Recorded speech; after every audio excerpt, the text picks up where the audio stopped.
Dear Sherry, I registered for your online cannabis cooking course and I look forward to taking the course over the upcoming weekend. Yay! I do have a basic question before I start exploring edibles, though. It seems that a lot of edibles recipes call for actions that require high temperatures. I'd always heard you should not cook at high temperatures.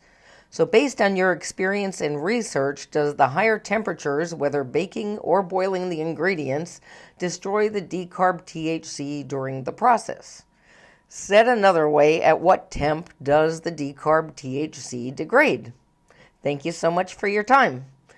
Well, great question. Before I get to that answer, just want to remind everybody, hit that YouTube subscribe button and notification bell because I try to upload new videos every Wednesday. And be sure to hit the like button too if you get value out of these videos.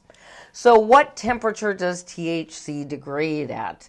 Well, various parts will degrade along the way of cooking, but by 292 degrees, it is all gone.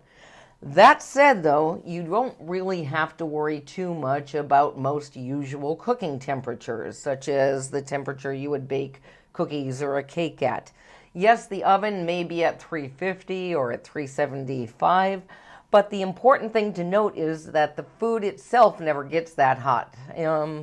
For example, think of a Thanksgiving turkey that spends hours in an oven that's well over 300 degrees, but when it's fully cooked, the meat is only at like 160 degrees. So it's important that you don't let the food you're cooking get too hot, but that's not going to happen in most instances with baking.